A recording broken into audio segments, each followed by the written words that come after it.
આપણે નાના બાળકો સાથે રમતા હોઈએ ત્યારે ક્યારેક આપણને કંટાળો આવે છે. કંટાળો એટલા માટે આવે છે કે જ્યારે આપણે રમત રમતા હોઈએ છીએ ત્યારે આપણે ઘણીવાર બાળકોને સલાહ આપીએ છીએ કે આમ કર, તેમ કર વગેરે. બાળક એમ ના કરે તો આપણે તેને ફરી સલાહ આપીએ છીએ અને આગ્રહ રાખીએ છીએ કે બાળક આપણે કહ્યું તેમ કરે. પણ બાળક તેમ ના કરે એટલે આપણે ક્યારેક ગુસ્સે થઈએ છીએ અથવા તો આપણને કંટાળો આવે છે. કંટાળો ન આવે એનો એક ઉપાય છે. તમે તમારો આગ્રહ પકડી રાખો છો તો બાળક એનો આગ્રહ પકડી જ રાખે ને. તમે વિચારો કે બાળક તો અણસમજુ છે, એ તો એને ગમે એવું જ કરવાનું છે.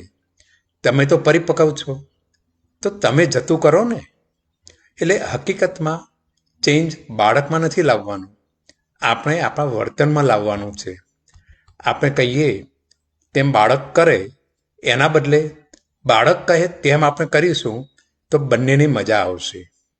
પણ આપણે આપણી જાતને મોટા માનીએ છીએ.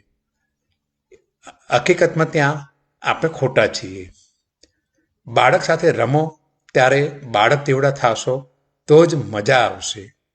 કહેવાનો સાર એટલો જ છે કે બાળક સામે તમે બાળ હઠ ન કરો. બાળક તો હઠ કરી શકે છે, એનો હક છે. પણ તમારી ફરજ એ છે કે બાળક કહે તેમ કરો. હા, નુકસાન થતું હોય તો આપણે એને સમજાવી શકીએ, પણ બાકી બાળકની સાથે રમતા રમતા તમારા વિચારો, તમારી સલાહ એને કાબૂમાં રાખો અને બાળક સાથે રમશો તો કંટાળો નહીં આવે, ગુસ્સો નહીં આવે, બંનેને મજા આવશે.